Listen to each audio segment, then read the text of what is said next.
제2부 장강의 영웅들 제10권 5월 춘추 제36장 공자시대. 장강과 회수, 한수 일대를 중심으로 초나라와 오나라가 끊임없이 다툼을 벌이는 동안 황하를 중심으로 한 북방의 중원지대에는 한 사내가 등장하여 조용하면서도 신선한 충격을 불러일으키고 있었다. 사내의 성은 공, 이름은 구자는 중리였다. 그러나 사람들은 그를 공구나 공중리라고 부르지 않았다. 한결같이 선생님이라고 불렀다. 이름하여 공자였다. 공자. 너무나 유명한 이름이다. 중국은 물론 우리나라나 일본에까지 지대한 영향을 미친 대성이다. 21세기를 살고 있는 요즘도 우리는 알게 모르게 공자와 더불어 살고 있다 해도 과언이 아니다. 그만큼 공자는 영생불멸의 성인이다. 공자의 사상은 한마디로 인과 예다. 특히 예에 대해서 강조했다. 인간이 인간답게 살기 위해서는 가장 기본적인 것이 서야 하는데 그 기본 중의 기본이 바로 예라는 것이었다.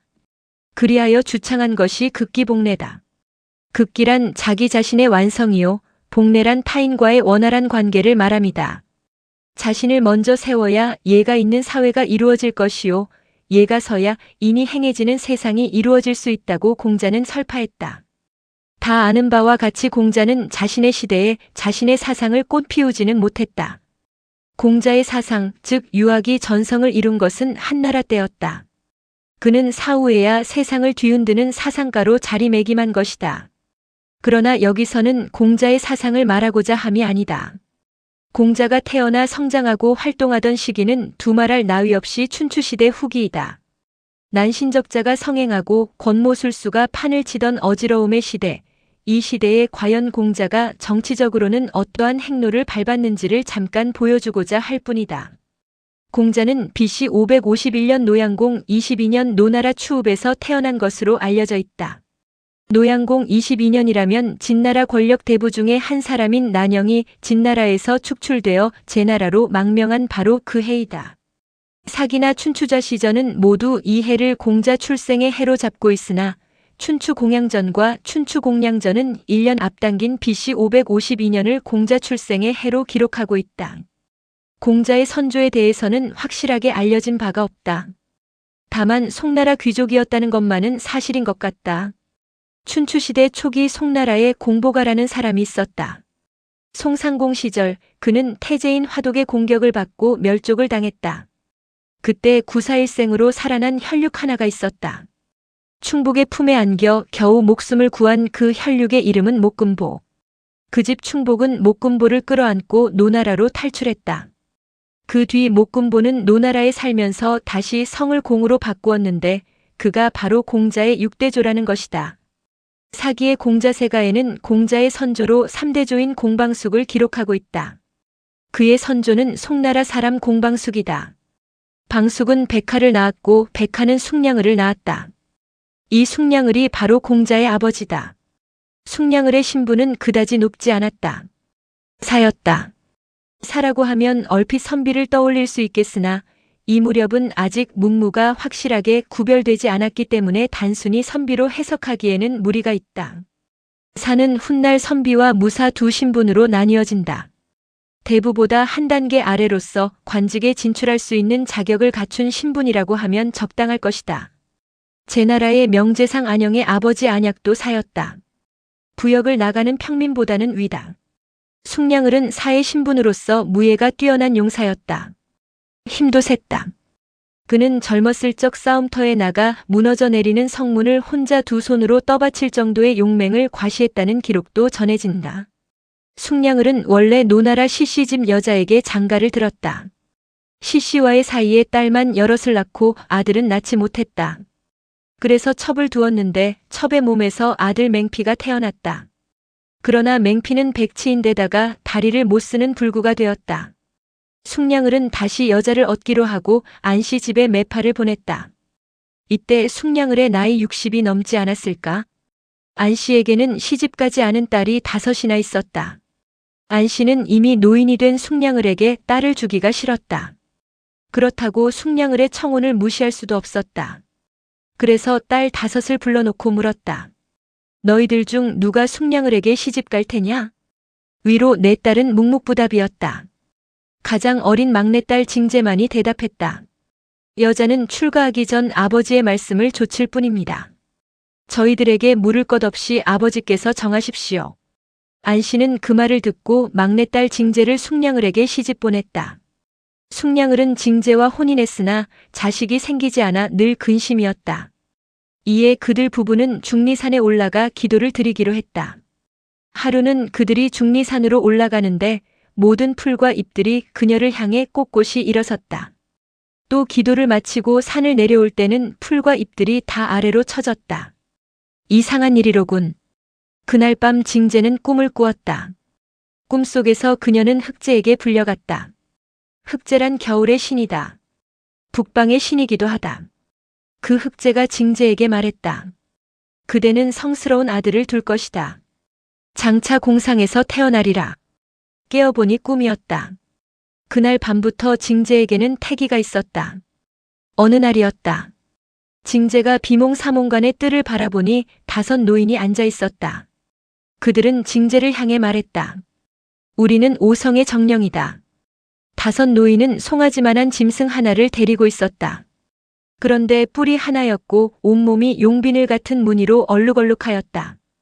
짐승은 징제를 향해 엎드리더니 옥척 하나를 토해냈다. 옥척에는 다음과 같은 글귀가 새겨져 있었다. 수정의 아들은 쇠약한 주나라를 계승하여 소왕이 되리라. 소왕이란 무늬 없는 옷을 입은 왕, 즉 지위 없는 왕을 말합니다. 징제는 신기하고 놀랍기도 하여 비단끈으로 그 짐승의 뿔을 곱게 매주었다.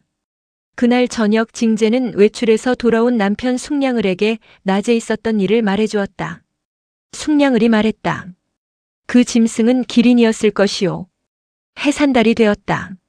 징제가 숙량을에게 물었다. 공상이란 곳을 아십니까? 남산에 빈 도랑이 있는데 그곳에 돌로 된 굴이 하나 있소. 그 굴 속에는 물이 없소. 그래서 사람들은 그곳을 공상이라고 부른다오. 저는 그곳에 가서 해산하겠습니다. 어째서 그곳에서 해산해야 한단 말이오? 전날 꿈속에서 흑제를 배웠는데 흑제께서 공상에서 해산하라 명했기 때문입니다. 숙량을은 징제를 데리고 남산의 공상으로 들어가 이부자리를 폈다. 그날 밤 징제에게 산기가 왔다. 문득 하늘에서 창룡 2마리가 내려와 산 좌우를 지켰다. 또 공중에서 신녀 2사람이 내려와 향로를 받들었다. 2 신녀는 징제를 목욕시킨 후 다시 하늘로 올라갔다. 잠시 후 징제는 아들을 낳았다. 이때 성문에서 맑은 샘물이 솟기 시작했다. 신기하게도 그 샘물은 따뜻했다. 갓난아기를 목욕시키고 나자 샘물은 다시 말라버렸다. 숙량을은 기뻐하며 말했다. 이 아이는 중리산에서 기도를 드려난 아이니 이름을 구라하고 자를 중리라 합시다. 산동성 곡부현에서 30리쯤 남쪽으로 가면 여릉산이라는 산이 있다.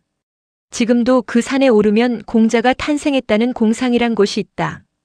이 탄생 일화는 상당히 설화적이고 꾸민 냄새가 난다. 유교가 국교화된 이후 그 시조에 대해 미화 작업을 벌인 것임에 틀림없다.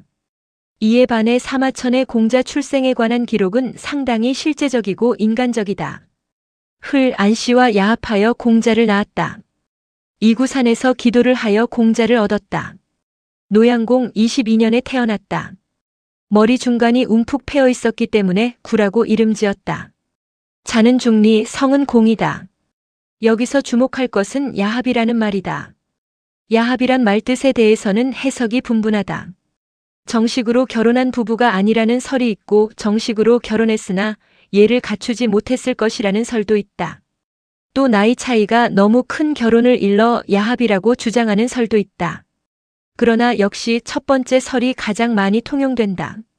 그 근거로 다음과 같은 일화를 들고 있다. 공자가 태어나고 얼마 안 있어 숙량을은 세상을 떠났는데 공자는 오랫동안 아버지의 무덤이 어디 있는지를 알지 못했다. 어머니조차 무덤을 가르쳐주지 않았다. 아버지의 무덤을 가르쳐주지 않은 까닭이 무엇이었을까? 이 답이 바로 야합이라는 것이다. 떳떳한 부부 사이였다면 어찌 남편의 무덤을 쉬쉬하고 숨길 것인가? 어쨌거나 공자는 늙은 아버지, 젊은 어머니 사이에서 태어났다. 그리고 이내 아버지를 잃고 홀어머니에게서 양육되었다. 공자의 어린 시절은 가난하고 천했다. 희한한 것은 소꿉 장난을 할 때 늘 제기를 펼쳐놓고 예를 올리는 놀이를 했다는 점이다. 여기서 제례란 곧 학문을 말할 수도 있다. 당시의 학문에는 반드시 예가 포함되어 있었기 때문이다. 반면 이 일화를 근거로 공자의 어머니는 무당이 아니었을까 하는 설을 내세우는 사람도 있다. 그는 성년이 되어 어머니가 돌아가셨을 때에야 아버지의 무덤을 찾았고 비로소 방산이라는 곳에 어머니와 함께 합장했다. 공자는 키가 9척 6촌이나 되었다. 2미터가 넘는 상당한 거구이다. 그래서 그는 마을 사람들로부터 키다리라는 별명을 얻었다. 그의 학문과 높은 덕성은 젊어서부터 인근에 알려지기 시작했던 모양이다. 그러나 그 알려짐은 우리가 짐작하는 것처럼 그렇게 선풍적이지는 않았다. 미리 말하면 공자의 명성이 중원천지에 널리 알려진 것은 나이 50이 넘어서 행한 주유처나 이후부터이다. 그 전까지는 노나라 일부 지역에서만 그의 학문과 사상과 성덕을 인정해 주었을 뿐이다. 당시 청년들이 그러했듯 공자도 젊어서는 관직에 진출했다. 그가 처음 맡은 일은 위리, 즉 창고직이었다. 그것도 나라의 창고직이가 아니라 당시 집권자 중 하나인 계시의 관리인으로서였다. 그는 보잘것없는 말단 관리였지만 자신의 일에 충실했다. 위리에 이어 승진된 직책은 승전이라는 관직이었다. 승전이란 목장 관리인인데 그가 목장을 관리하면서부터 우마가 잘 번식했다고 사서들은 기록하고 있다. 그런 중에도 공자는 자신의 학문 정진에 게을리하지 않았다. 그의 이름은 차츰 고관대작들 사이에까지 알려지기 시작했다. 공자가 성장하여 활동했던 시기는 매우 혼란하고 어지러운 때였다. 특히 공자가 속했던 노나라는 하극상까지 만연하여 춘추시대 후기의 전형이라 해도 과언이 아니었다. 공자가 관직에 진출했을 당시의 노나라 군주는 노소공이었다. 그런데 노소공에게는 아무런 권한이 없었다. 허수아비 군주였다. 나라의 실권을 쥔 사람은 개손씨, 맹손씨, 숙손씨였다. 사람들은 이들을 사만이라 불렀다. 세 시종 모두 노환공의 후예이기 때문이다.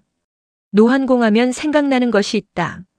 재양공의 누이 동생 문강을 부인으로 삼은 군주다. 재양공과 문강은 오누이면서 불륜 관계를 맺었다. 이 비밀을 알았기 때문에 노환공은 제나라 땅에서 처절한 죽음을 당했다. 노환공은 비운의 군주였지만 그 자손은 수대에 걸쳐 번영하여 노나라 국정을 장악하였다. 노나라의 모든 정치는 이 세 가문에 의해 이루어졌고 이로 인해 군주는 꼭두각시로 전락하고 만 것이다. 이런 중에 노소공은 자신의 권한을 찾기 위해 사만 토벌의 싸움을 일으켰다. BC 517년 노소공 25년의 일이었다. 이때 공자의 나이 35세. 그러나 노소공은 그 싸움에서 패했다. 그는 사만에게 쫓겨 제나라로 망명을 했다. 사만은 새 임금을 세우지 않았다. 그냥 공석으로 놔두었다. 그래서 노나라는 이후 7년간 군주 없는 이상한 정치 행태를 보여주었다. 이때 공자도 노소공이 망명해 있는 제나라로 들어갔다. 노소공을 섬기기 위해서가 아니었다. 불사이군의 생각은 없었다. 그가 제나라로 간 것은 사만이 전행하고 있는 노나라에서 살고 싶지 않았기 때문이다. 그는 제나라에서 관직을 얻으려고 했다. 제나라 귀족 중에 고장이라는 경대부가 있었다. 공자는 고장의 가신으로 들어가 재경공에게 줄을 닿으려고 애썼다. 이러한 그의 노력은 성공을 거두어 마침내 재경공을 아련할 수 있는 기회를 잡았다. 재경공이 공자에게 물었다. 어떻게 하면 나라가 순조롭겠소? 공자가 대답했다. 군주는 군주답게, 신하는 신하답게, 아버지는 아버지답게, 자식은 자식답게 행해야 합니다. 그러면 나라는 평안합니다. 좋은 말이로다. 만일 군주가 군주답지 못하고 신하가 신하답지 못하고 아버지가 아버지답지 못하고 자식이 자식답지 못하면 비록 곡식이 있은들 내 어찌 그것을 먹을 수 있을 것인가? 며칠 후 다시 재경공이 공자를 불러 물었다. 어떻게 하면 나라를 부강하게 할 수 있겠소? 정치의 핵심은 재물을 절약하는 데 있습니다. 검소하고 또 검소하십시오. 근검절약의 사상을 잘 보여주는 대목이다. 재경공은 공자의 말에 진심으로 기뻐했다. 그를 이계라는 땅에 봉하려 할 때였다. 재상 안영이 나서서 반대했다. 무릇 유학자는 말재간이 있어 법망을 교묘히 빠져나가며 거만하고 제멋대로여서 신하로 두기 어렵습니다. 검소를 강조하면서도 상례를 중시하여 장례를 한 번 치르면 파산까지 서슴지 않으며 도처에 유세를 다녀 나라의 정치를 맡길 수도 없습니다. 현자가 사라진 이래로 예약이 붕괴된 지 오래되었습니다. 지금 공자는 용모를 성대히 꾸미고 의례 절차를 번거롭게 하고 세세한 행동 규범을 강조하고 있으니 이는 몇 세대를 지나도 다 배울 수 없습니다. 주공께서 공자를 채용하여 제나라 풍속을 바꾸려 하신다면 이것은 백성을 다스리는 좋은 방법이 아닙니다. 절약가라면 안영을 따라갈 사람이 없다. 그의 눈에 공자의 예의범절은 너무나 사치스럽고 위선적으로 비쳤다. 더욱이 제나라는 신리를 좇는 자유분방의 나라다. 반면 노나라 출신인 공자는 형식과 예법에 얽매여 현실을 무시하는 경향이 짙다. 한마디로 제나라에는 어울리지 않는 사상이라는 것이었다. 일종의 공자 비판이다. 재경공은 안영의 간언을 받아들였다. 공자를 불러 말했다. 나는 이제 늙었소. 그대를 등용할 수가 없소. 이에 공자는 제나라를 떠나 다시 노나라로 돌아왔다. 공자가 학숙을 열고 제자들을 받아들여 일종의 교단을 이루기 시작한 것은 바로 이때부터였다. 제나라에서 거절당하다시피 귀국한 공자였지만 그는 안영을 원망하지는 않았다. 그 자신 제나라와 노나라의 풍속이 다르다는 것을 너무나 잘 알고 있었기 때문이었다. 오히려 그는 안영을 칭찬했다. 논어에 이런 구절이 있다. 안평중은 사람을 잘 사귄다. 오래 지나도 상대에게 경의를 잃는 일이 없다. 하지만 역시 정나라 명재상 자산을 극찬한 것에 비하면 상당히 미약하다. 단 한 구절밖에 나와 있지 않다. 아무래도 사상적으로 공감대를 형성하지는 못했을 것이다. 공자가 귀국했을 때 노나라를 세 조각으로 나누어 가진 사만의 대표자는 개손이여 맹손무기, 숙손주구였다. 그런데 이 무렵 노나라에 또 하나의 이상한 현상이 벌어지고 있었다. 사만인 개손씨, 맹손씨, 숙손씨의 가제들이 자신의 주인들을 제치고 또 다른 권력자로 부상하기 시작했다. 사만이 군주의 실권을 빼앗았듯 가신들이 사만의 실권을 빼앗아버린 것이었다. 명을 내려도 가제들이 수락하지 않으면 아무도 따르는 사람이 없었다. 이 무렵의 사만과 그 가신들의 관계를 보면 대략 다음과 같다. 개손이여의 시급은 비읍이었으며 그 관리자는 공산불류였다. 맹손무기의 시급은 성읍으로 그 관리자는 공념처보였다. 숙손주구의 시급은 후읍으로 그 관리자는 양묘였다. 사만이 소유하고 있는 이 세 성은 높고 튼튼하기가 노나라 도성인 곡부에 조금도 뒤짐이 없었다. 그래서 노나라에는 4개의 도성이 있는 듯 했다. 사만의 가신 중 가장 강성하고 횡포한 자는 개손이여의 살림을 맡아보는 공산불류였다. 개손이여의 가신 중에 또 한 사람의 실력자가 있었다. 양호라는 가제였다. 양호는 논어에서 양화라는 이름으로 등장한다. 양호는 공산분류 못지않은 카리스마를 갖고 있었던 모양이다. 태어나면서부터 어깨가 수리 같았고 이마가 매우 넓었다고 한다. 그는 장성하여 키가 9척이 넘었고 힘도 세었으며 꾀도 많았다. 그는 공산분류와 더불어 개손씨의 재산을 독단적으로 관리했다. 그들의 권한은 점차 커져 마침내는 주인인 개손이여를 능가하게 되었다. 공자 나이 42세 때인 BC 510년에 노소공이 제나라 땅에서 죽었다. 재위 32년이라고는 하지만 말년의 8년간은 군주 자리에서 쫓겨난 상태로 있었다. 노소공이 죽자 노나라의 실권자 개손이여는 노소공의 동생 송을 군주로 올렸다. 그가 노정공이다. 노정공 5년인 BC 505년 개손이여가 죽고 그 아들 개손사가 개손씨의 당주 자리에 올랐다. 이 해는 초나라가 진나라의 도움을 받아 오나라에 빼앗겼던 수도 영성을 되찾은 해이기도 하다. 당주가 바뀌는 어지러운 틈을 타 양호는 자신의 권한을 더 한층 강화했다. 신임 당주인 개손사를 감금하는 짓도 서슴지 않았다. 개손사는 양호와 협정을 맺고 풀려나는 수모를 겪었다. 결국 개손사는 가신인 양호에게 지배당하는 기묘한 처지에 놓인 셈이 되고 말았다. 그러나 어쩌냐? 현실적으로 힘을 가진 자는 양호인 것을. 이렇듯 노나라 국정이 일개 평민이라 할 수 있는 가제들에 의해 좌지우지되자 노나라 전역에서는 정도에서 벗어난 일들이 비일비재 생겨나기 시작했다. 이 무렵 노나라에 교묘한 변설가가 있었다. 소정묘가 바로 그 사람이었다. 소정묘는 지식이 풍부하고 언변 또한 청산유수였다. 그래서 사만을 비롯한 모든 사람들이 그를 존경했다. 그런데 소정묘는 알고 보면 표리부동하기가 비상한 사람이었다. 예를 들면 이러했다.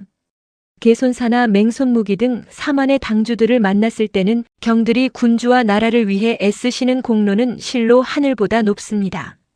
라고 추켜 세웠다.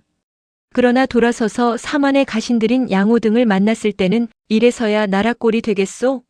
어떻게 해서든 조정의 실권을 주공에게 돌려주어야 하오. 그러기 위해서는 그대 같은 사람이 사만을 몰아내야 하오. 라고 부추겼다.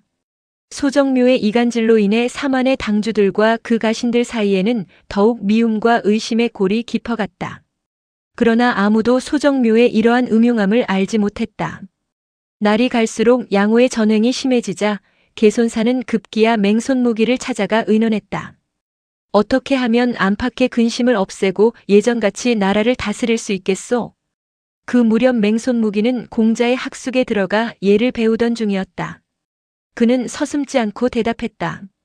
공자는 학식이 높을 뿐 아니라 어질기까지 한 사람입니다. 어지러운 나라를 바로 세우려면 공자를 등용하는 수밖에 없습니다. 개손사는 곧 공자를 불러 하루 종일 그와 대화를 나누어 보았다. 과연 그의 마음과 도량은 바다와 같아서 그 밑바닥을 엿볼 수가 없을 정도였다. 한창 얘기를 나누는 중에 마침 자신의 영지인 비읍에서 사람이 왔다. 개손사는 안으로 들어가 비읍에서 온 가신을 만나보았다. 가신이 말했다. 이번에 우물을 파게 되었는데 땅속에서 양 한 마리가 나왔습니다. 땅속에서 어떻게 양이 나오게 되었는지 알 수 없어 이렇듯 알려드리는 것입니다. 개손사는 공자의 학식을 시험해보고 싶었다. 그는 다시 접견실로 나와 공자에게 물었다. 제 영지에서 어떤 백성이 우물을 파다가 땅속에서 개 한 마리를 얻었다고 합니다. 그것이 무엇일까요? 일부러 양을 개로 바꿔 말한 것이었다. 그러자 공자가 고개를 저으며 대답했다. 땅속에서 나온 것은 개가 아니라 양일 것이요. 개손사는 깜짝 놀라지 않을 수 없었다. 아니, 그것이 양인 줄 어떻게 아셨습니까? 내가 듣건대 산에 사는 요괴는 다리가 하나인 기와 망량이고 물에 사는 요괴는 용과 망상이고 흙 속에 사는 요괴는 분양이라고 합니다. 그러므로 이번에 우물을 파다가 땅속에서 나온 짐승은 양이 틀림없을 것입니다. 분양이란 어떤 짐승입니까? 분양은 양처럼 생겼지만 암컷도 수컷도 없습니다. 그것이 특징이지요. 개손사는 안으로 들어가 비읍에서 온 가신에게 물었다. 땅속에서 나온 양이 암컷이더냐 수컷이더냐? 이상한 일입니다. 그것은 암컷도 수컷도 아니었습니다. 개손사는 다시 한번 감탄하지 않을 수 없었다. 어느 누가 공자의 학문에 미칠 수 있으랴.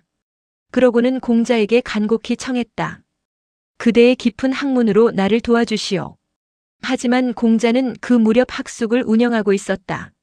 많은 제자들과 더불어 글을 읽으며 학문 연구에 전념하고 있었다. 아직은 제가 나설 때가 아닙니다. 공자는 모호한 대답을 남기고 자신의 학숙으로 돌아갔다.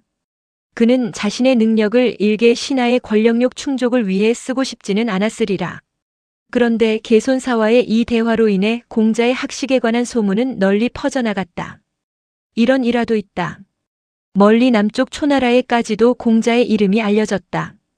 어느 날 초소왕은 사신을 보내 많은 예물을 공자에게 바치고 물었다. 지난날 과인이 강을 건너다가 물에서 이상한 과일을 건졌는데 크기는 말만하고 빛깔은 해처럼 붉었으며 쪼개어 먹어본즉 그 맛이 꿀 같았습니다. 그것이 무슨 과일인지요? 공자가 대답했다. 그것은 평실이란 과일이요. 평실은 언제든지 구할 수 있습니까? 그렇지 않소. 평이라는 것은 물에 떠다니는 풀인데 뿌리가 없소.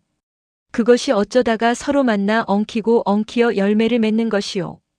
그러므로 100년이나 1000년에 한 번 열릴까 말까이요. 초왕께서 그 평실을 얻었다는 것은 흩어진 것이 모이고 쇠잔한 것이 다시 일어난다는 징조요. 초나라를 위해서는 축하할 일이요. 사신은 초나라로 돌아가 초소왕에게 공자의 말을 전했다.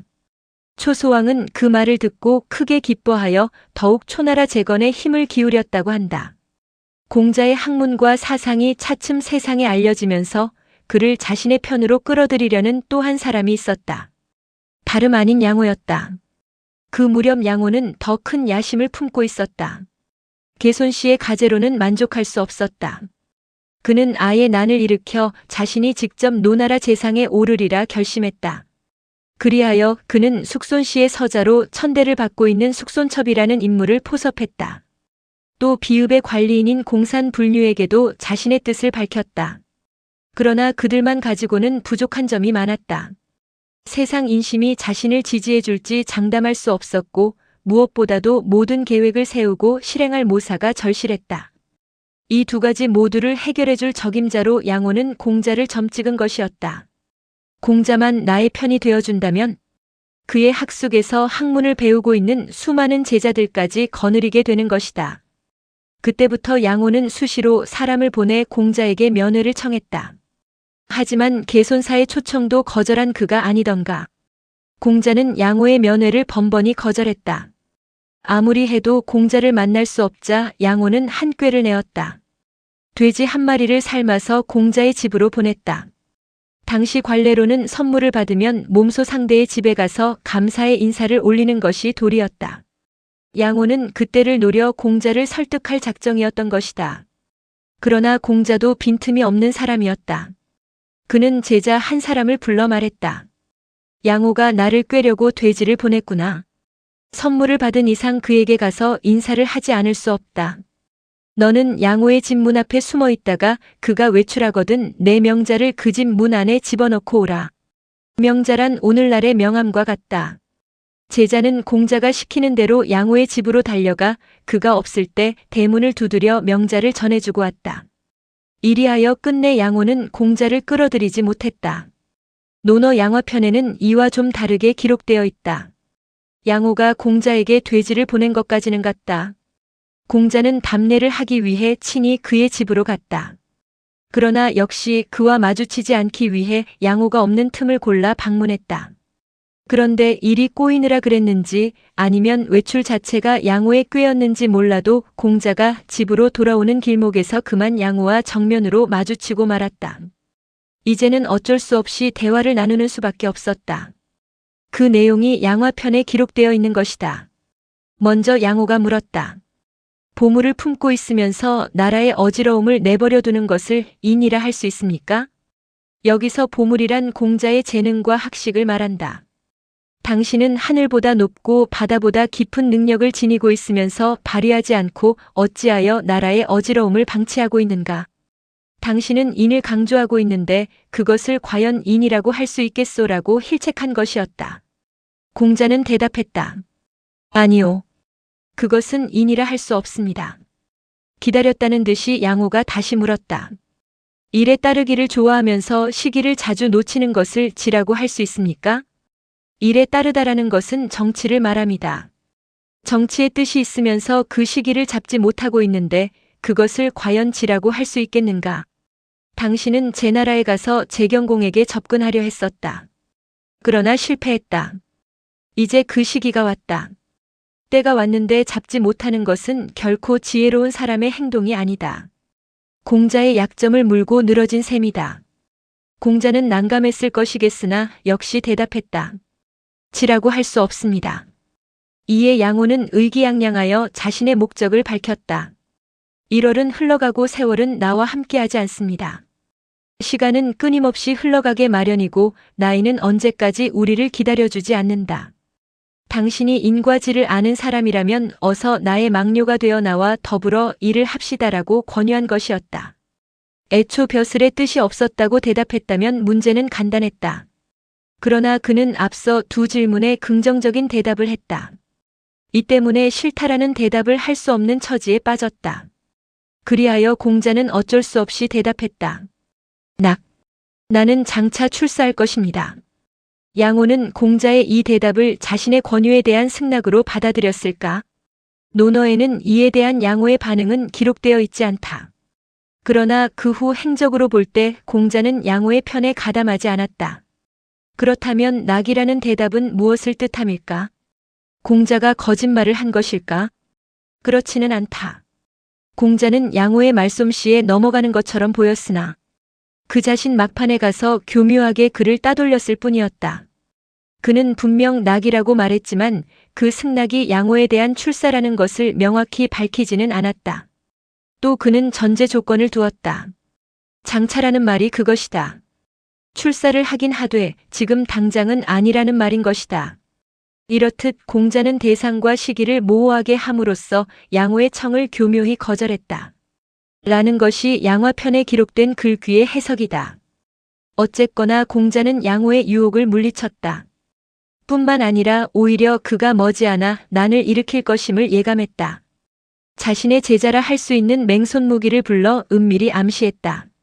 아무래도 조만간 난리가 일어날 것 같습니다. 미리 대책을 강구해 두시는 것이 좋을 것입니다. 공자의 이 같은 말에 맹손무기도 대뜸 양호의 난을 짐작했다.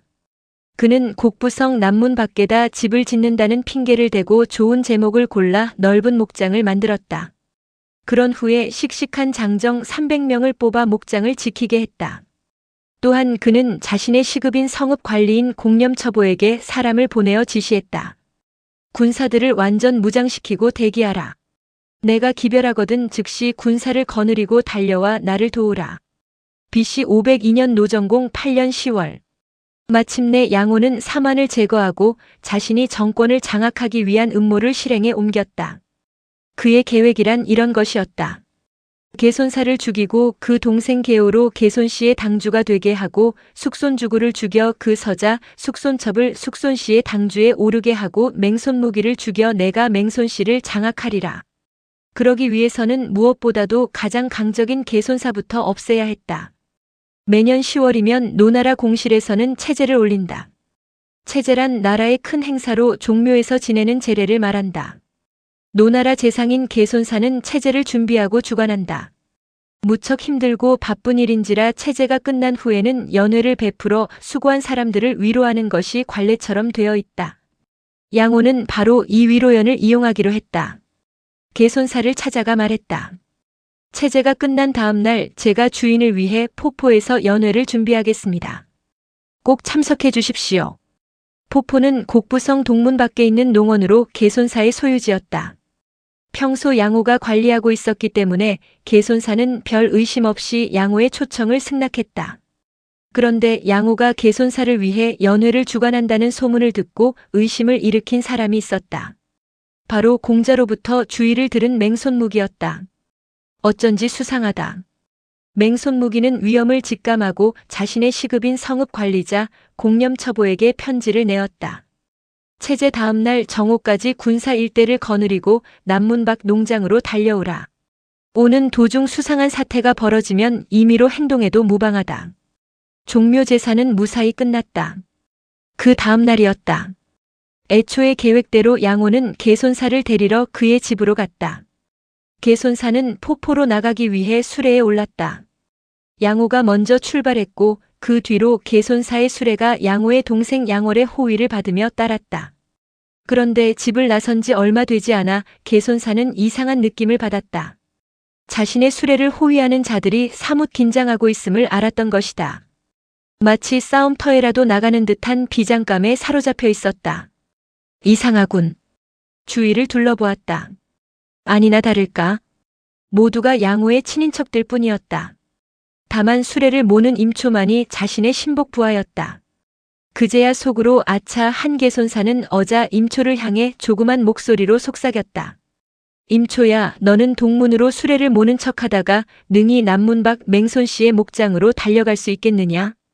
임초도 호위 병사들의 표정이 심상치 않음을 직감하고 있었다. 그는 계손사의 뜻을 알아차리고 슬며시 고개를 끄덕였다. 수레가 큰 거리로 나섰다. 동문과 남문으로 갈라지는 길목에 들어섰을 때였다. 벼랑간 임초가 말머리를 남쪽으로 돌리며 채찍을 들어 말등을 후려쳤다. 놀란 말들은 크게 울부짖으며 수레를 이끌고 남문을 향해 전속력으로 달리기 시작했다. 놀란 것은 뒤따라오던 호위 책임자 양월이었다. 그는 갑자기 개손사의 수레가 남문을 향해 달려가는 것을 보고 큰 소리로 외쳤다. 멈춰라. 수레를 멈춰라. 임초는 뒤도 돌아보지 않고 더욱 세차게 채찍을 휘둘렀다. 그제야 개손사가 달아나고 있다는 것을 눈치챈 양월은 미친 듯이 뒤쫓아가며 화살을 쏘았다. 그러나 개손사의 수레가 어찌나 빠르게 달아나는지 도저히 따라잡을 수 없었다. 개손사의 수레가 남문을 빠져나가 맹손무기의 목장 안으로 뛰어드는데 성공했다. 개손사는 맹손무기의 방으로 뛰어들어가며 숨이 턱에 차도록 외쳐댔다. 맹손은 나를 도와주시오. 나는 지금 쫓기고 있소. 이미 모든 것을 예감하고 있었던 맹손무기는 곧 목장의 장사 300명을 담장 밑에 매복시켰다. 조금 지나자 과연 양월이 부하들을 거느리고 목장을 습격해왔다. 맹손무기는 그들이 가까이 접근하기를 기다렸다가 30여 보쯤에 이르렀을 때 장사들에게 명을 내렸다. 활을 쏘라. 수백 대의 화살이 양월을 향해 날아갔다. 멋모르고 선두에 서서 목장을 향해 달려오던 양월은 눈 깜짝할 사이 고슴도치가 되어 수레에서 떨어져 죽었다. 그 부하들도 반 이상이 화살을 맞고 쓰러졌다. 그 시각 앞서 동문을 향해 가던 양호는 문득 뒤따라와야 할 개손사의 수레가 보이지 않음을 알았다. 양월과 그 부하들도 찾아볼 수 없었다. 혹시? 양호는 불길한 예감에 사로잡혀 얼른 수레를 돌려왔던 길을 다시 달렸다. 큰 거리까지 돌아갔으나 여전히 개손사의 모습을 발견할 수 없었다. 길 가는 사람들에게 물었다. 재상의 수레를 보지 못했는가? 행인들이 대답했다. 무슨 일인지 몰라도 재상의 수레를 몰던 말들이 놀라 남문 쪽으로 달려갔습니다. 양호가 남문을 향해 달려가려는데 마침 겨우 목숨을 구한 양월의 부하들이 도망쳐왔다. 양월 나리께서 돌아가셨습니다. 양호는 불같이 노했다. 내가 사만을 죽여 생자로 간을 씹어먹으리라. 그는 부하들을 거느리고 공궁으로 달려가 영문 모르는 노정공을 끌어내었다. 당장 궁중 군사를 소집하여 맹손씨를 공격하게 하시오. 노정공을 인질로 잡은 것은 정통성을 확보하려는 의도에서였다. 궁을 나오는데 마침 숙손주구가 입궁하고 있었다. 양호는 칼을 뽑아 숙손주구의 목에 대고 말했다. 경은 곧 경의 가병들을 이끌고 나를 도우시오. 숙손주구는 하는 수 없이 집으로 돌아가 가병을 거느리고 양호의 뒤를 따랐다. 궁중 군사와 숙손씨의 가병을 확보한 양호는 곧장 남문 밖으로 나가 맹손무기의 목장을 공격하기 시작했다. 맹손무기는 활을 쏘며 대항했다. 양호가 멀리서 명했다. 목장 담장에 불을 질러라. 담장은 판자로 만들어져 삽시간의 불길에 휩싸였다. 사태가 위급해지자 맹손무기는 하늘의 해를 쳐다보며 발을 굴렀다. 공념처보야 어찌 정오가 되었는데 달려오질 않는 것이냐. 그 말이 채 끝나기도 전이었다. 저쪽 동편에서 한 무리의 군사가 나타났다. 성읍 관리인인 공념처보와 그 군사들이었다. 양호는 우리 주인을 해치지 마라. 여기 공념처보가 왔노라. 양호의 부하들과 공념처보의 군사들 사이에 한바탕 싸움이 일었다. 싸움은 백중세였으나 시간이 흐르면서 공념처보가 밀리기 시작했다. 그때 양호에게 강제로 끌려왔던 숙손주구가 벼란간 큰 소리를 질러댔다. 숙손씨의 가병들은 속히 역적 양호를 쳐라. 그러고는 재빨리 인질이 되어 있던 노정공을 빼앗아 서쪽으로 달아났다. 동시에 맹손무기가 300장사들을 거느리고 목장 안에서 달려나왔다. 뒤늦게 개손사의 가병들도 주인을 구하기 위해 달려왔다. 눈 깜짝할 사이에 전세는 역전되었다. 양호는 자신의 계획이 틀어진 것을 직감했다. 퇴각하라. 결국 양호는 곡부성을 탈출하여 양관으로 도망쳤다. 양관은 지금의 태안현 동남쪽 땅이다. 그는 그곳에서 재기를 노렸다. 그러나 이듬해 6월 개손사는 4만의 군대를 총동원하여 양관을 공격했다. 그 싸움에서도 양호는 패했다. 그는 더 이상 노나라에서 살 수 없게 되자 관문 밖에 불을 지르고 제나라로 망명했다. 그는 재경공에게 가서 말했다. 신이 소유하고 있던 양관 땅을 제나라에 바치겠습니다. 군우께서는 군대를 동원하여 노나라를 쳐주십시오. 재경공은 양관 땅이 탐이나 양호의 청을 승낙하려 했다. 그때 제나라 육경 중에 한 사람인 포국이 간했다. 양호는 간사한 자입니다. 가신으로서 그 주인을 치려했고 이제는 남의 나라 힘으로 자기 나라를 치려하고 있습니다. 이런 자를 용납하면 그 화는 우리 제나라에 미칠 뿐입니다. 차라리 양호를 잡아 노나라로 보내십시오. 이에 제경공은 양호를 잡아 서쪽 변방에 가두었다. 그러나 양호는 집요한 자였다. 그는 옥리를 매수하여 술을 먹인 후 탈출했다. 짐수레를 훔쳐 타고 송나라를 거쳐 진나라로 달아났다. 진나라에서 그는 진나라 육경 중 한 사람인 조왕의 가신이 되었다. 이로써 양호의 나는 완전히 가라앉았다. 양호가 조왕에게 몸을 의탁했다는 소식을 듣고 공자는 다음과 같이 예언했다. 진나라 조씨는 대대로 소란스러울 것이다. 사악한 자를 받아들여 가신으로 삼았으니 어찌 혼란이 일지 않겠느냐는 탄식이었다. 양호가 제나라를 탈출하여 진나라로 도망간 다음 해인 BC 500년 노정공 10년 여름 제나라와 노나라 사이에 평화협정이 맺어졌다. 이 협정은 양호로 인해 이루어진 것이나 다름없었다. 즉 제경공은 양호의 제나라 탈출이 고의가 아님을 해명할 필요가 있었고 노나라는 노나라대로 양호의 청을 들어주지 않은 것에 대한 감사의 표를 할 필요가 있었던 것이다. 양측의 뜻이 부합되어 제경공과 노정공은 협곡에서 회동하여 맹회를 열고 우호를 두터히 하기로 합의했다. 협곡은 축기라고도 불리는 땅으로 지금의 산동성 박산현 남쪽 일대이다. 그런데 이 협곡 회맹과 관련하여 공자에 관한 또 하나의 일화가 전해온다. 제나라와 노나라는 적대국이라 해도 과언이 아닐 정도로 오랫동안 서로 사이가 나빴다. 협곡 회맹을 앞두고 양쪽 나라 대신들 사이에는 여러 가지 의심이 끊이지 않았다. 노정공이 출발하기 전 맹손 무기가 노정공에게 간했다. 제나라는 원래 속임수를 잘 쓰는 나라입니다. 이번에 가면 해를 당할지 모릅니다. 노정공의 표정이 어두워졌다. 그렇다고 안 갈 수도 없질 않소? 공자는 예에 밝을 뿐 아니라 용기도 넘치는 군자입니다. 주공께서는 이번에 가실 때 반드시 공자를 데리고 가십시오. 그러면 해보다는 이익이 많을 것입니다. 일종의 천거였다. 노정공도 공자에 대한 소문을 들어서 알고 있었다. 그를 불러 사공에 임명한 후 청했다. 함께 협곡으로 가 과인을 보좌해 주시오. 공자가 승낙하며 대답했다. 모름지기 문에는 반드시 무가 따라야 합니다. 주공께서는 이번 협곡행에 대비하여 좌우 사마를 데리고 가시기 바랍니다. 이에 노정공은 신구수를 우사마로 삼고 악기를 좌사마로 삼아 병차 200승을 거느리고 공자와 함께 협곡으로 나갔다.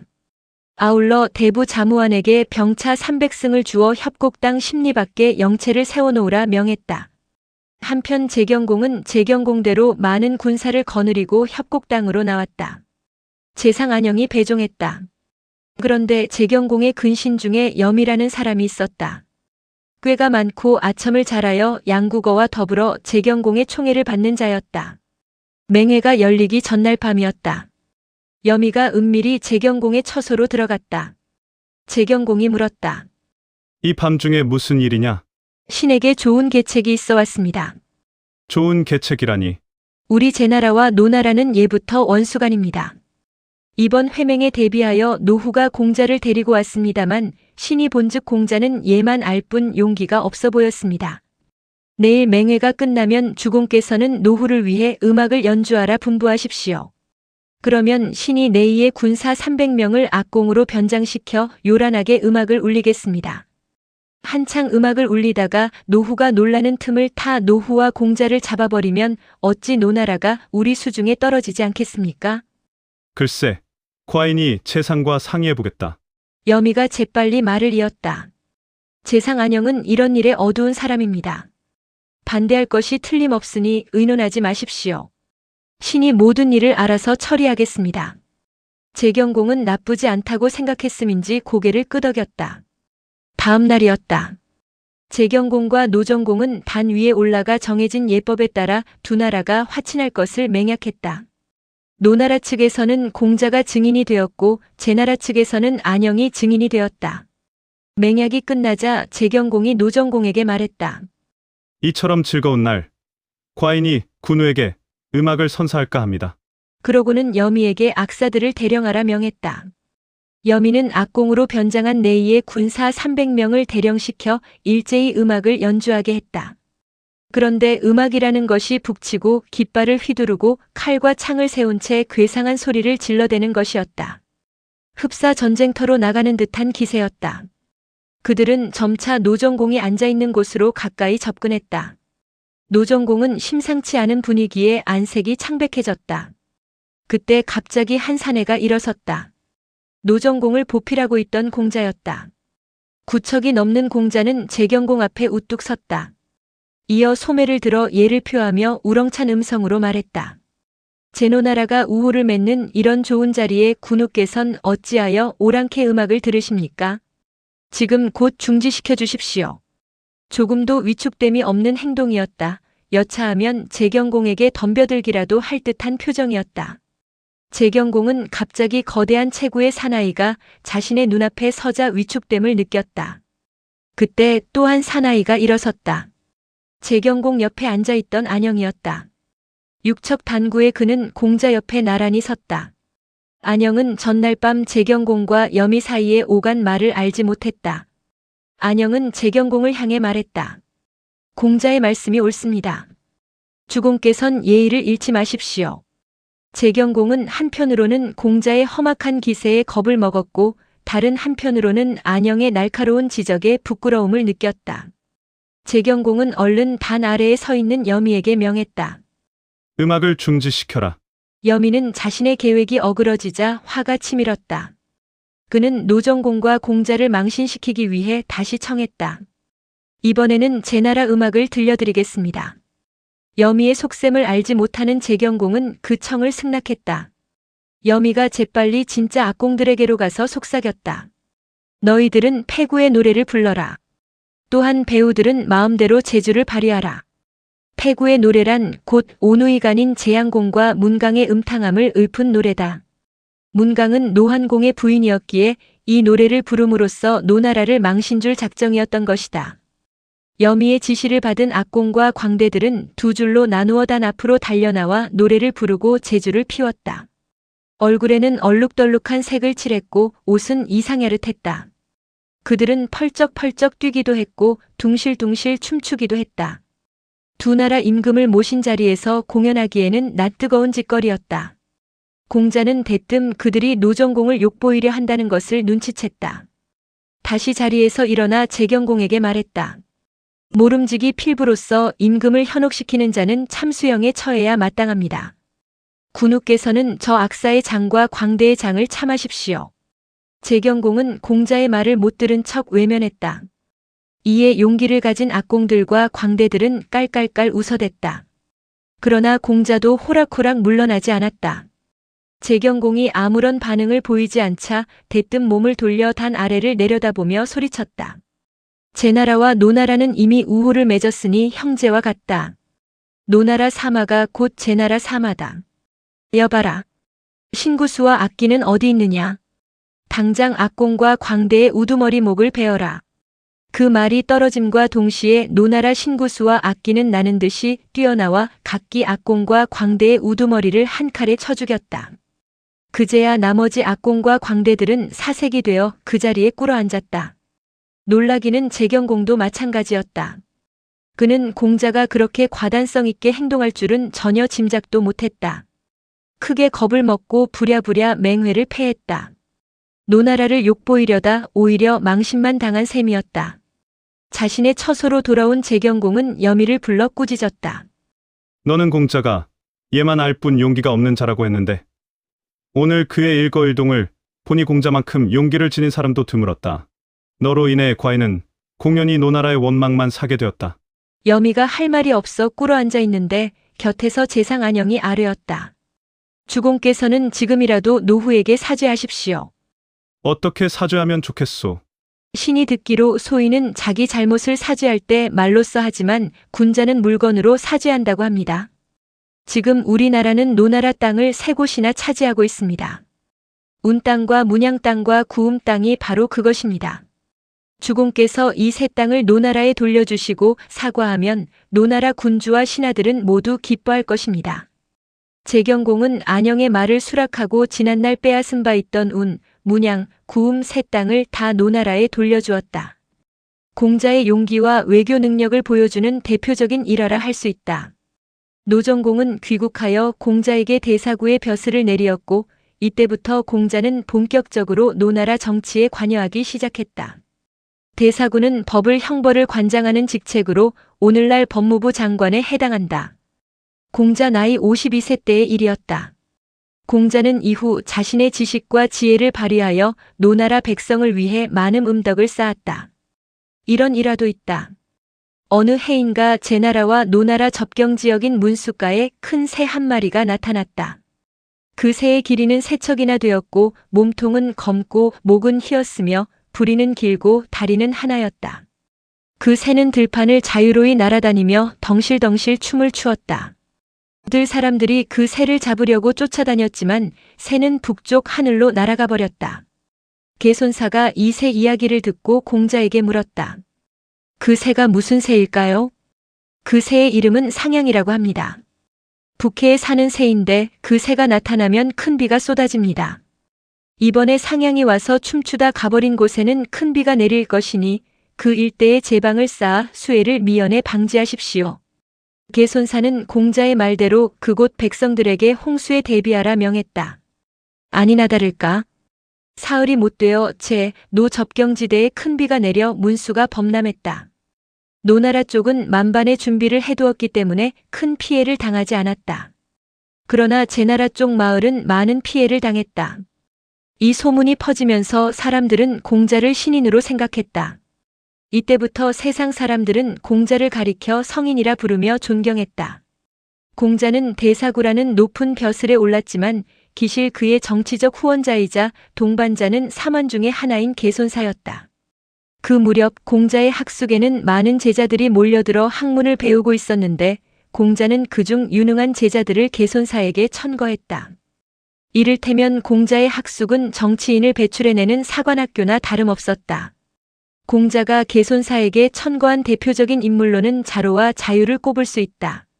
자로는 이름이 중유로 노나라 변 땅 사람이다. 공자보다 나이가 9살 아래다. 자로는 성질이 거칠고 용맹을 좋아하였으며 심지가 굳기로 널리 알려진 사람이다. 수탉의 꼬리로 관을 만들어 쓰기도 했고 수퇴지의 가죽으로 주머니를 만들어 허리에 차고 다녔다. 그는 공자의 제자가 되기 전에는 시정불량배였다. 심지어는 공자를 우습게 여기고 그를 때리려고까지 했다. 그러나 공자가 예로서 대하며 인의 세계를 행동으로 보여주자 조금씩 바른 길로 들어섰으며 마침내는 유복을 입고 제자가 되기를 청했다. 자로는 공자와 마찬가지로 정치에 대해 관심이 많았다. 어느 날 자로가 공자에게 물었다. 어떻게 하면 정치를 잘할 수 있습니까? 공자가 대답했다. 백성들이 마땅히 행해야 할 도리를 솔선수범하고 백성들의 일에 몸소 애쓰는 것이 정치를 잘하는 것이다. 자로는 그 대답이 성에 안 찼던지 다시 물었다. 그것뿐입니까? 더 보탤 것은 없습니까? 있다. 시종여일이 바로 그것이다. 아는 것을 행하되 처음과 끝을 같게 하라. 지행합일과 꾸준한 실천을 강조하는 공자의 사상을 엿볼 수 있는 대목이다. 또 다른 제자 자유의 이름은 염구다. 염구는 공자보다 29년 연하다. 자유도 공자로부터 늘 행의 중요성에 대해 강론을 들었다. 그런데 자유는 성격이 신중하고 조심스러웠던 모양이다. 성품이 거친 자로와는 대조적이었다. 공자도 이 점을 잘 알고 있어 자로와 자유에 대해 다른 식으로 강론을 펼친 적이 있었다. 어느 날 자유가 물었다. 의를 들었으면 바로 행해야 합니까? 공자가 대답했다. 바로 행해야 한다. 자로도 공자에게 같은 물음을 던졌다. 의를 들었으면 바로 행해야 합니까? 그러자 공자가 대답했다. 부형이 계시는데 어찌 곧바로 의를 행할 수 있겠느냐? 그래서는 안 된다는 대답이었다. 두 사람에 대한 대답이 다르다는 것을 안 또 다른 제자 자화가 고개를 갸웃하며 물었다. 감히 선생님께 여쭙겠습니다. 물음은 같은데 어찌하여 대답은 다릅니까? 공자가 웃으며 대답했다. 자유는 머뭇거리는 성품이라 진취성을 불러 일으키려는 것이었고 자로는 남에게 이기려고만 들기 때문에 억제시켜주려는 것이었다. 어쨌거나 자로나 자유는 공자의 천거를 받아 개손 씨의 신하가 되어 정치 일선에 뛰어든 대표적인 제자들이었다. 노나라의 순환은 그치지 않았다. 개손사의 가제인 양호가 난을 일으켰다가 실패로 돌아간 지 4년 후인 BC 498년 노정공 12년. 이번에는 공산분류가 또 난을 일으켰다. 공산분류 역시 개손사의 가신장으로 개손 씨의 시급인 비읍을 관리하고 있었다. 그 과정은 이러하다. 그해 여름 개손사는 공산분류가 지나치게 강성해지자 몹시 불안했다. 그래서 공자를 불러 의논했다. 공산분류가 양호를 본떠 또 반란을 일으키지는 않을까 걱정입니다. 좋은 방법이 없겠습니까? 공자가 대답했다. 오늘날 가신이 강성해진 것은 예법과 제도가 무너졌기 때문입니다. 옛날에는 신하가 가병을 둘 수 없었을 뿐 아니라 성을 소유하지도 못했습니다. 그렇게 함으로써 가신들이 반란을 일으킬 근거를 차단했습니다. 그런데 오늘날 경대부는 어떠합니까? 각자 성읍을 소유하고 군사를 기르고 있지 않습니까? 만일 경대부들에게 가병과 성읍이 없다면 어찌 가신들이 반란을 일으킬 꿈을 꾸겠습니까? 그대는 비읍을 공실에 반납하십시오. 그러면 상하가 편안하고 반란도 영구히 일어나지 않을 것입니다. 개손사는 공자의 말을 옳게 여겼다. 맹손무기와 숙손주구를 불러 사만의 재산 반납을 의논했다. 공자의 말씀이 맞소. 우리가 재산을 반납하여 집안과 나라가 이롭게 된다면 무엇을 주저하리요. 세 사람은 이렇게 뜻을 모은 후 자신들이 소유하고 있던 비읍과 성읍을 공실에 반납하기로 결정했다. 그런데 이 사실을 소정묘가 알았다. 그는 앞에 얘기한 바와 같이 앞에서와 뒤에서의 말이 다른 사람이었다. 더욱이 노정공과 사만의 신임을 받고 있는 공자를 몹시 시기하고 있었다. 소정묘는 사만이 재산을 반납하기로 했다는 소식을 듣자 자신의 신복인 숙손첩을 비읍으로 보내 공산분류를 부추겼다. 조만간 공실에서 비읍의 성을 허물 것이외다. 그렇게 되면 그대는 설 자리를 잃을 것이니 그 전에 적절한 조치를 취하기 바라오. 공산분류는 자신의 근거지가 소멸될 것에 대해 불안을 느꼈다. 화가 치밀기도 했다. 그러나 섣불리 군사를 일으켰다가는 양호의 꼴이 되고 말 것이 뻔했다. 그는 고심 끝에 노나라 상하의 존경을 받고 있는 공자를 자기 편으로 끌어들이리라 결심했다. 사람을 시켜 많은 예물을 공자에게 보내며 말을 전했다. 잠시 비읍을 다녀가심이 어떠하신지요? 선생의 인의지도를 배우고 싶습니다. 공산분류가 공자를 끌어들이려 한 것은 양호와 같은 수법이다. 그러나 다른 점이 있다면 양호는 잔꾀로서 공자를 끌어들이려 했으나 공산분류는 정식으로 그를 초빙했다는 점이다. 이 장면 역시 논어 양화편에 나온다. 다만 논어에서는 공산분류라는 이름 대신 공산불효로 기록되어 있다. 공자는 무슨 생각에서인지 공산분류의 초빙에 응하여 비음으로 가려고 했다. 이때 공자의 수제자 자로 중유는 개손사의 가신장으로 내정되어 장차 공산분류를 치기로 되어 있었다. 그는 공자가 공산분류에게로 가려는 것을 못마땅히 여겼다. 논어의 대목을 인용하여 보자. 자로가 기쁘지 않은 표정으로 말했다. 정치의 뜻을 펴실 곳이 없으면 그만두면 됩니다. 하필이면 공산불효에게로 가시려 하십니까? 공자가 대답했다. 나를 부르는 사람이 어찌 헛되이 부르겠느냐? 만일 나를 써주는 사람이 있다면 나는 그곳으로 가 동주를 이룰 것이니라. 참으로 묘한 대답이다. 자신을 써주는 사람이 있다면 상대가 누구건 상관없이 가겠다는 것이었다. 얼핏 생각하면 벼슬에 눈이 먼 사람의 대답으로 여기기 십상이다. 하지만 주목해야 할 것은 그 다음 대답인 동주를 이루리라라는 말이다. 이것이 무슨 말인가? 공자는 주공단을 무척 존경했다. 주공단의 정치가 공자의 이상이었다.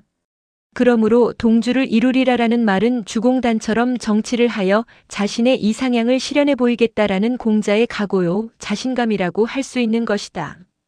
그러나 공자는 공산분류에게로 가지 않았다. 정중히 예물과 초청장을 비읍으로 돌려보냈다. 공자가 초청에 응하지 않음으로써 공산분류가 선택할 수 있는 것은 이제 단 하나뿐이었다. 순순히 물러나지는 않겠다. 그는 군사를 모으기 시작했다. 공산분류는 맹손 씨의 가신장인 공념처보와 숙손 씨의 가신장인 양묘에게 통보하여 함께 곡부성으로 쳐들어가자고 제안했다. 그런데 공념처보와 양묘는 공산분류의 청을 거절했다.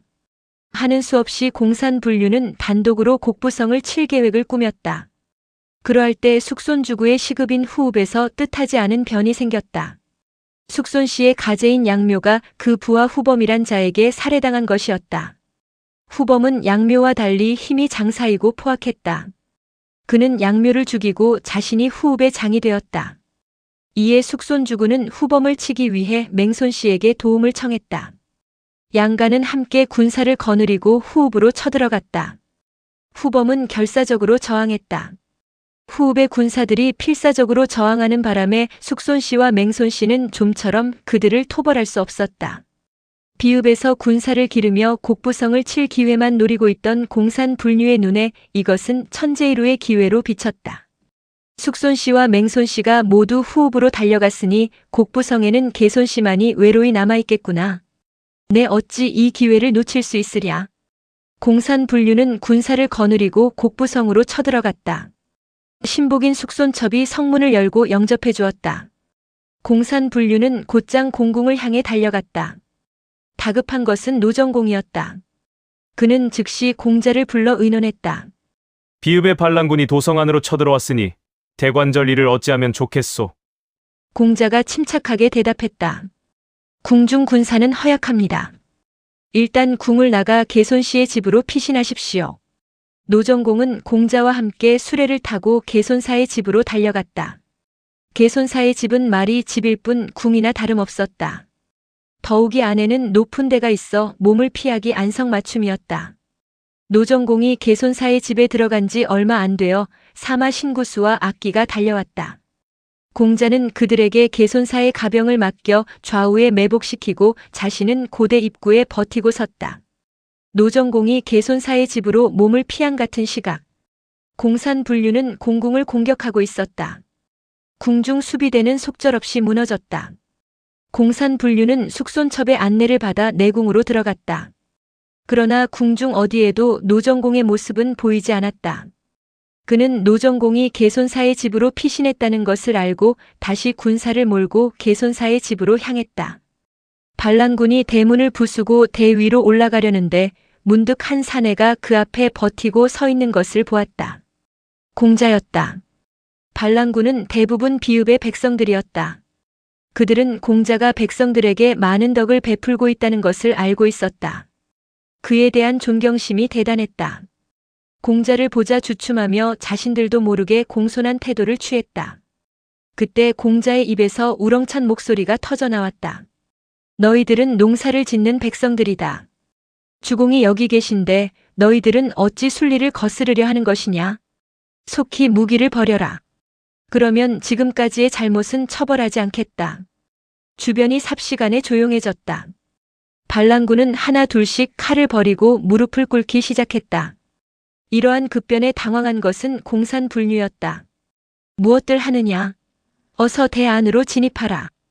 악을 써댔으나 몇몇 군사만 그에 호응할 뿐 대부분의 군사들은 꿈쩍도 하지 않았다. 공산불류는 악에 받쳐 직접 대 위로 뛰어 올라가 공자를 배려했다. 그 순간 좌우에 매복해 있던 사마 신구수와 악기가 뛰어나오며 외쳤다. 역적은 함부로 성인의 몸에 더러운 손을 대지 마라. 공손불류는 기겁초풍했다. 그는 좌우에 개손 씨의 가병이 매복되어 있음을 알고 재빨리 몸을 돌려 밖으로 달아났다. 이어 숙손첩이 그 뒤를 따랐다. 겨우 곡부성을 빠져나온 그들은 황급히 말머리를 돌려 오나라를 바라보고 달아났다. 이로써 공산불류의 난은 진정되었다. 그와 때를 같이하여 맹손무기와 숙손주구도 후범의 난을 진압했다. 후범은 겨우 탈출하여 제나라로 망명했다. 양호에 이어 공산불류, 후범 등의 난이 연이어 일어남에 따라 개손사와 맹손무기, 숙손주구는 서둘러 자루를 보내어 각 시급의 성을 허물고 높이를 세 척쯤 낮추었다. 개손사를 비롯한 사마는 비로소 안도의 숨을 내쉬었으나 공자는 이 모든 게 소정묘의 농간이라는 것을 알고 있었다. 공자는 모든 신료들이 모인 자리에서 대사구의 자격으로 소정묘를 탄핵했다. 지금까지의 모든 것은 소정묘가 교묘한 말로써 사람들의 마음을 어지럽혔기 때문입니다. 공자의 이 같은 말에 신료들은 고개를 갸웃 흔들었다. 소정묘는 우리 노나라에서 명성 있는 사람입니다. 그 많은 사람들로부터 존경받고 있는데 어찌 공산분류의 난이 소정묘의 농간이라고 하십니까? 공자가 다시 노정공에게 아뢰었다. 소정묘는 거짓을 참말처럼 말하고 행동과 말이 같지 않아 알게 모르게 인심을 어지럽혀왔습니다. 저런 자를 죽이지 않으면 나라를 다스릴 수 없습니다. 신의 벼슬은 대사구입니다. 바라건대 소정묘를 부월로 다스리게 해주십시오. 그러고는 좌우 무사를 돌아보며 추상 같은 명을 내렸다. 군사들은 저자를 속히 참하지 않고 뭘 하고 있느냐? 무사들이 일제히 달려들어 소정묘를 결박했다. 결국 소정묘는 궁정 앞들로 끌려나가 참수형에 처해졌다. 모든 신하들은 이 광경을 보고 얼굴색이 변했다. 이후로 노나라 정치에 공자의 뜻이 반영되기 시작했다. 대사구 겸 재상이 된 공자는 먼저 궁중 기강을 세우고 관료들에게 예의를 가르쳤으며 염치를 알게 했다. 그러자 백성들의 살림살이는 하루가 다르게 안정되어 갔다. 사마천은 사기의 공자세가를 통해 이때의 상황을 다음과 같이 표현했다. 공자가 정치를 맡은 지 3개월이 지나자 양과 돼지를 파는 사람들이 가격을 속이지 않았다. 남녀가 길을 갈 때는 따로 걸었으며 길가에 떨어진 물건을 주워가는 사람도 없어졌다. 사방에서 모여드는 여행자들은 관리에게 허가를 받을 필요가 없었고 모두 잘 접대를 받아 만족해하며 돌아갔다. 바야흐로 공자의 이상 정치가 노나라 땅에 실현되는 순간이었다. 이때가 BC 498년 노정공 12년. 공자의 나이 54세 때의 일이었다. 그러나 공자의 이상 정치는 그리 오래 가지 못했다. 공자의 예법과 인의지도로 인해 노나라가 태평성대를 누리기 시작한 지 얼마 되지 않아 노나라 공실과 경대부들은 다시 사치와 향락에 빠져버린 것이었다. 노나라 정치가 다시금 타락의 길로 빠져들게 된 원인으로 재미난 일화가 전해온다. 그 무렵 제나라는 명제상 안영이 세상을 떠나고 재경공의 총신인 대부 여미가 정책을 이반하고 있었다. 재경공은 노나라가 하루가 다르게 안정되어 가는 것을 보고 몹시 불안해했다. 공자가 정치를 잘하면 노나라는 패권을 잡을 것이요. 노나라가 패권을 잡으면 가장 먼저 우리 제나라를 억압하려 될 것이다. 장차 이 일을 어찌하면 좋겠는가? 대부 여미는 잔꾀를 내는데 일가견을 가진 사람이었다. 그는 재경공의 우울한 표정을 보고 아뢰었다. 주공께서는 공자 때문에 걱정하시면서 어찌 그를 방해할 생각을 하지 않으십니까? 내가 무슨 수로 공자의 정치를 방해할 수 있단 말인가? 그것은 어려운 일이 아닙니다. 주공께서는 신의 계책을 들어보시렵니까? 말해보라. 신이 듣건대 매사가 안정되면 사람은 교만해지고 사치스러워진다고 하였습니다. 주공께서는 노후에게 우호를 두터이 한다는 핑계로 음악 잘하는 미인들을 많이 보내십시오. 노후가 그 미인들을 받아들이기만 하면 틀림없이 정사에 게을러질 것이요. 자연히 공자를 멀리할 것입니다. 그러면 공자는 노나라를 버리고 다른 나라로 갈 것이니 공자 없는 노나라가 어찌 패권을 잡을 수 있겠습니까? 묘책이로다. 재경공은 몹시 기뻐하며 그날부터 전국 각지에서 아름다운 처녀 80명을 뽑아들여 10분대로 편성했다. 그리고 그 미인들에게 예쁘게 수놓은 비단옷을 입힌 후 밤낮 없이 노래와 춤과 음악을 가르쳤다. 이때 가르친 음악이 강악이며 그 춤을 강악무라고 한다. 강악은 전에 없이 아름다운 곡조였으며 강악무는 황홀하기 그지없어 보는 사람의 넋을 빼놓을 정도였다. 마침내 재경공은 그 미인들과 양마 120匹를 사신에게 딸려 노나라로 보냈다. 제나라 사신은 곡부성 남문에 이르러 두 곳에다 비단 장막을 쳤다. 동쪽 비단 장막에는 120匹의 말을 메어두고 서쪽 비단 장막에는 미인들을 머물게 했다. 그러고는 사만 중에 한 사람인 개손사의 집으로 향했다.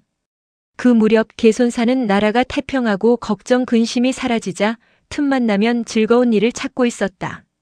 그런 중에 제나라 사신이 와서 미인 악사들을 바치려 한다는 보고를 받았다. 호기심이 일었다. 내가 한번 살펴본 후 주공에게 바칠 것인가 어쩔 것인가를 결정하겠다. 개손사는 평복으로 갈아입고 몰래 남문 밖으로 나가보았다. 제나라 사신은 미인들이 공연하는 강악과 강악무를 개손사에게 보여주었다. 음악과 노래와 춤은 황홀했다. 노랫소리는 가는 구름을 멈추게 하고 춤추는 자태에서는 향기가 일었다. 생전 처음 그런 춤과 음악과 노래를 관람한 개손사는 정신이 빠졌다. 온몸이 녹는 듯하고 마음이 산란했다. 시간 가는 줄 몰라 정신을 차리고 보니 어느새 저녁이었다. 이튿날 개손사는 궁으로 들어가 노정공을 아련하고 제나라에서 미인 80명을 보내왔음을 보고했다. 노정공의 눈빛이 달라졌다. 제나라에서 왔다는 그 여학들은 지금 어디 있소? 남문 밖에 머물고 있습니다. 주공께서 보실 생각이시라면 신이 모시고 가겠습니다. 하지만 주공의 행차가 알려지면 백성들이 불편해할 것이니 미복으로 가보시는 것이 좋겠습니다. 노정공은 평복으로 갈아입고 개손사와 함께 남문 밖으로 나갔다. 그들이 장막 근처에 이르렀을 때였다. 개손사는 신복부와 한 사람을 먼저 보내 제나라 사신에게 귀띔했다. 우리 주공께서 미복 차림으로 오셨소. 제나라 사신은 미인들을 불러놓고 당부했다. 노나라 군주가 미복으로 오셨다고 한다. 너희들은 각별히 신경 써서 온갖 재주를 다 보여봐라. 제나라 미인 악사 80명은 더욱 교태스럽게 노래를 부르고 춤을 추었다. 소매가 나부낄 때마다 장막 안에는 무지개가 서는 듯 했다. 10대의 미녀들은 번갈아 등장하여 자신들의 재주를 마음껏 발휘했다. 평생 고루한 음악만 들어오던 노정공 또한 완전히 정신을 빼앗겼다. 궁으로 돌아온 노정공은 그날 밤 한숨도 자지 못했다. 미인들의 노래가 귓전에 맴돌고 춤추는 자태가 눈앞에 어른거렸다. 다음 날 아침 노정공은 혹시나 공자가 제나라에서 보내온 선물을 반대할까 두려워 일부러 개손사만을 부르고 제나라 사신을 맞아들였다. 노정공은 제나라 사신에게 황금 100일을 답례로 하사했다. 미인 악사 80명과 말 120匹를 접수했음은 두말할 나위가 없다. 노정공은 80명의 여학 중 30명을 개손사에게 내주고 나머지는 내궁에 머물게 했다. 그때부터 노정공과 개손사는 각기 낮이면 노래와 춤을 즐기고 밤이면 미인들을 끼고 술을 마셨다. 조회를 여는 것이 귀찮아 열흘이 넘도록 정청으로 나가지 않았다. 이 소식이 공자의 귀에 들어가지 않을 리 없었다. 성질 급한 제자 자로가 공자에게 말했다. 선생님이여, 이제 노나라를 떠날 때가 왔나 봅니다. 공자가 대답했다. 아직 이르다. 며칠 후면 교제를 올리는 날이다. 주공이 교제를 마치고 나서 그 조를 대부들에게 나누어 주면 이는 희망이 있다는 뜻이다. 그러나 조를 나누어 주지 않으면 나는 여기를 떠날 것이다. 교제란 남쪽 교회로 나가 하늘에 올리는 제사를 말한다.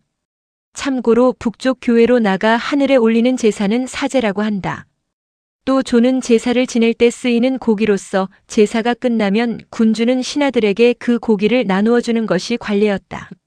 신하들에 대한 존중의 표시다. 마침내 교제날이 되었다. 노정공과 개손사 등 문무백관은 남쪽 교회로 나가 하늘에 대한 제사를 올렸다. 여기까지는 별 문제가 없었다. 그런데 노정공은 제사를 지내자마자 불이 나게 궁으로 돌아갔다. 제나라에서 바친 미인 악사들을 보고 싶었기 때문이었다. 그 바람에 제사를 지낼 때 쓴 조를 신하들에게 나눠주는 것을 잊고 말았다. 제관이 궁으로 들어가 아뢰었다. 조를 나눠주십시오. 노정공은 귀찮은 표정으로 아무렇게나 말했다. 과인은 바쁘다. 개손사에게 나눠주라고 일러라. 하지만 개손사 역시 제사가 끝남과 동시에 집으로 돌아가 강악과 강악무를 즐기고 있었다. 결국 조는 분배되지 않았다. 그날 밤 공자는 길게 탄식했다. 아, 나의 진리가 세상에 퍼지지 않았구나. 이것이 하늘의 뜻인가? 다음 날 아침 공자는 여러 제자들을 거느리고 곡부성을 떠났다.